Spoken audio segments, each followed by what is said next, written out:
રટન આપણે કરવું જોઈએ કે મારા જીવનમાં મારાથી જે ધર્મ કાર્ય થાય જેટલું થાય એટલું ફૂલ નહીં તો ફૂલની પાકડી પણ હું એનો ભાગીદાર બનીશ ધર્મ કાર્ય છે અહીંયા હું હાજરી આપીશ છોકરાને આને લઈ જઈ જેથી કરીને એને ખબર પડે કે આપણા ધર્મગુરુઓ શું ઉપદેશ આપે છે આપણા ગુરુ મહારાજની શું જે અમૃતવાણીનો લાભ આપણે લઈએ છીએ તો છોકરાઓને ખ્યાલ આવે મોડા વેલા બહુ અત્યારે ટેકનિકલ યુગમાં બહુ મજબૂત સનાતન ધર્મના બહુ મજબૂત સંસ્કારની જરૂર છે મારે ને તમારે સૌને પણ એ મજબૂત સંસ્કાર ક્યારે આવશે આપણે સંતોના સાનિધ્યમાં સંતોનું પાવન સાનિધ્ય હોય એમાં આપણે ટચમાં રહેશું એમનાથી આપણે દૂર 2 કિલોમીટર ભાગશું તો આપણને નહીં મળે આપણે લોબાનનો ધૂપ કર્યો હોય તો આટલામાં વાસ આવી જાય સુવાસ એની સુગંધ ફેલાઈ જાય પણ આ લોબાનનો ધૂપ અહીંયા કર્યો હોય પારસમાં ઉભા હોય તો ન મળે આપણે એના કનેક્ટિવ જ નથી તો એની આપણને એની સ્મેલ એની સુગંધ એ નહીં મળે એ સુગંધ લેવી હશે તો હરીને આપણે નજીક આવવું પડશે ભગવાન દ્વારકાધીશના શરણોમાં આપણે થોડા શક્ય એટલી મહેનત કરી અને આપણે નજીક આવવું પડશે મારી આપ સૌને ફરી એકવાર એક સેવક તરીકે વિનંતી કરું છું આપ સૌ ટૂંકી નોટિસમાં આટલી મોટી સંખ્યામાં આવ્યા અને ખાસ તો બહેનોને ધન્યવાદ આપું છું કે આજના ભજન સંધ્યાના બહેનો પણ ભાગીદાર બને તાળીઓથી વધાવો ભજન સંધ્યાના સહભાગી બહેનો પણ બન્યા છે ખૂબ ખૂબ અભિનંદનને પાત્ર ભગવાન દ્વારકાધીશ આપ સૌને ખૂબ સુખ શાંતિ અને સમૃદ્ધિ આપે એવી ભગવાન દ્વારકાધીશ કાળિયા ઠાકરને પ્રાર્થના કરીએ છીએ ગુરુદેવના ચરણોમાં વંદન કરી મારે એક વાત તમને કહેવાની છે ખાસ જે પણ આપણા ભક્તો અત્યારે અહીંયા ઉપસ્થિત છે જે આપણે આગળ પણ વાત કરી છે જે આપણે ગંગેશ્વર મહાદેવ કેમ્પ બને છે પછી દિવાળી ઉપર ભંડારો છે દિવાળી આજુબાજુમાં તારીખ જણાવવામાં આવશે તો એમાં આપ કોઈ પણ લાભ લેવા માંગતા હો બાપજી કાલે કદાચ ગામ ઘરે જતા તો પણ અહીંયા જે તે વ્યક્તિઓ અહીંયા આપણે ભજન સત્સંગમાં બધા હાજર છીએ તમે કોઈ બી કોન્ટેક્ટ કરીને કહેજો કે મારે કાલ નહીં આજે મારો વિચાર બન્યો છે અને મારે આટલી રાશિ મારે લખાવી છે તમને તમારા ઘર સુધી પાવતી પહોંચાડી દેવાની જવાબદારી અમારી છે ચાહે જે પણ ભજન સત્સંગના સેવકો બધા જ સાથે છીએ તમે જેને કહેશો એને તમને પૂરેપૂરી પાવતી તમારી જે રાશિ હશે એની પાવતી તમને મળી રહેશે અને આપણે સહયોગ કરવાનો છે આપણું ઘર છે બાપજી તો આપણું કામ કરે છે અહીંયા બાપજી રાત દિવસ એક જ રટણ છે યાત્રીઓની સુવિધામાં કેમ વધારો થાય બહારનો કોઈ યાત્રી આવે તો એને કેમ લાગે કે આ વિસ્તારનો ડુંગરનો ધામ શિવ નદીનો કાંઠો અને એ ધામની સુવિધામાં અનેરો એક મોરપીંછ ઉમેરાય એના માટે થઈને ગેટ બનાવ્યો છે એક મોરપીંછ નવું આવે અને જગ્યાની સુશોભન જગ્યાની સુવિધામાં વધારો થાય બહારના આપણે તો કેવું છે કે આપણે તો ઘર આવવાનું છે અમારા આજુબાજુના વિસ્તારમાં કહું છું બાકી બહારનો યાત્રી આવે તો એને ખબર પડે કે નહીં ખરેખર જગ્યાનો વિકાસ તો થાય છે તો જ આટલું મોટું કામ થાય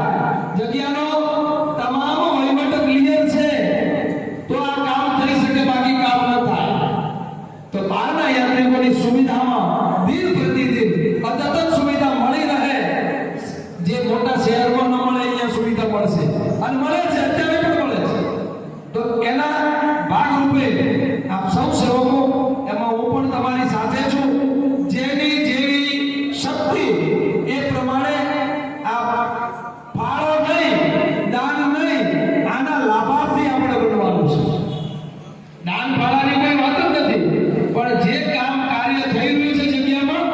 એના લાભાર્થી આપણે બની અને સૌ સહભાગી બની જે 500,000 રૂપિયા આપ્યા હોય ને એને લાગે કે આમાં મારો હક છે આમાં મારું પણ આ બાંધકામ થયું એમાં મારું પણ યોગદાન છે સૌનો સરખો ભાગ એ આપ સૌને વિનવું છું મારી વાણીને વિરામ આપું છું કોઈ સંવેદનમાં કાંઈ નાની મોટી ભૂલચૂક થઈ હોય તો માફ કરજો અમે કોઈ હેકર નથી અમે તો આ હરિના કાલાવાલા કરીએ છીએ ગુરુ મહારાજના ચરણોમાં વંદન કરી અને જે અમને આવડે એ અમે બોલતા હોઈએ છીએ કોઈ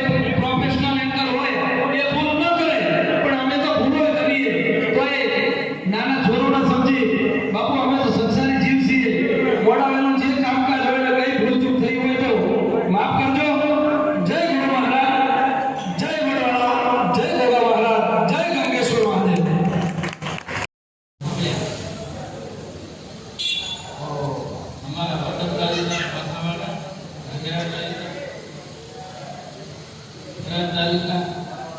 વાવ તાલુકા અને પાલનપુર તાલુકા જે આપણા ગુજરાતના અને ગંગેશ્વર મહાદેવના કોઈ જાણીતા અને અમારા નજીકના બધા જે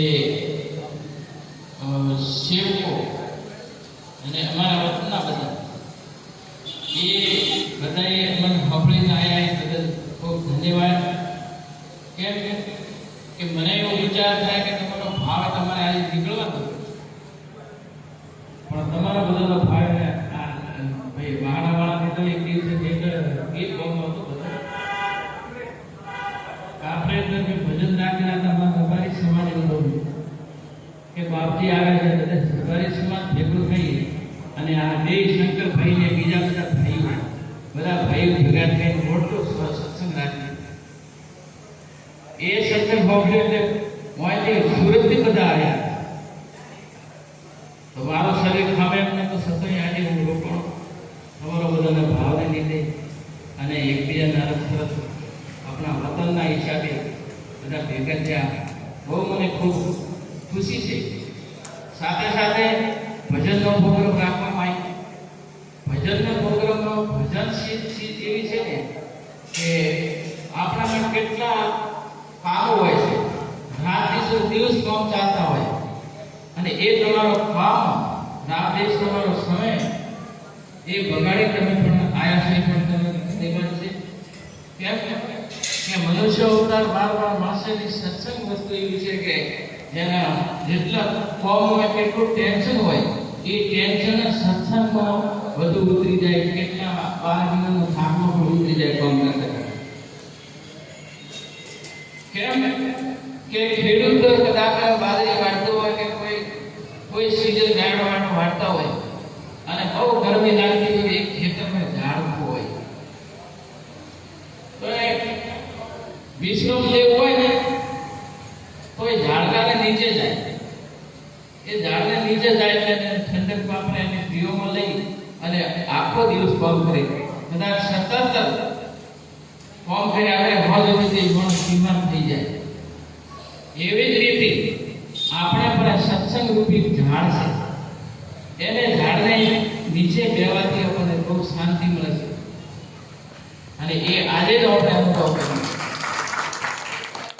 જો ઘર કથા કીર્તન નહીં નહીં સંત જજમાન જો ઘર ધર્મ ડેરા દિયા સાંજ પડે મસાણ. એવો મોટો સરોવર હોય એ સરોવર કિનારે આપણે ફરીને આવો તો આપણે આંખ ઢાળી જાય. તો સરોવર તરવરને સંત સ્વાતા વર્ષે મેં ગમે એટલા ખેતરમાં પગારો થતો હોય ને પણ વરસાદ આવતો હોય તો રાજી થાય. અંદરથી તો તકલીફ છે કે મારો બગાડી નાખશે પકડી જશે પણ વરસાદ આવે તો એમ રાજી થાય. અને એના છોકરા ગાયોને ભેંસને ઠેકડા પડે એને ખબર હોતી પણ ગધડીને તકલીફ થાય કે બગડી જશે પણ તું એમ કે કોક સુધારો થશે વરસાદ તો આવ્યો સારો એમ તમે પણ બધા ઘર મેલીને કોમ મેલીને આવ્યા પણ કોઈ એને સંત આવ્યા તો એનું સત્સંગ સાંભળી ના એ ખૂબ તમે ભાગ્યશાળી આજે કે તમારો સોંપડે નાનું મંડાણા. એવી જ રીતે સર્વર કરવન અને ઝાડવા એને છાયા દેવો તો આપણને ઠંડક વાપરે અને કોઈ વરસાદ આવવા પણ ઠંડક વાપરે. ચાર શબ્દો પરમાત્મા ધરી દે સર્વર તરવર સંત સ્વાતા વર્ષે મેઘ પરમાર્થ કારણ શાંત ધરી દે. અને આ બધા પરમાર્થી છે એમને આપણે દર્શન કરવાથી અને તમે દર્શન કરવાથી આવો અને તમારે ભાવ લઈને આવો ચહેરો મહાત્માના દર્શન કરવા જાઓ તો તમારો ચહેરો પણ એક ભગવાન જેવો થઈ અને અમારા તમારા ભાઈ ઉર્જા મળતી હોય અને અમારા પણ મારા ભાઈને તમારે ઉર્જા મળતી હોય એવો હરસ પરસ થાય ત્યારે કોઈ વાત બીજી હોય. એટલે આપણે સત્સંગ વાપરશો ખૂબ તનમન ધ્યાનથી તો વધારે આનંદ આવશે. થોડી વાર વધારે બેસો ઘણો આનંદ આવશે. એનું કારણ છે કે ચાર છાંટા પડી વરસાદ ઉભો રહે તો બાજરી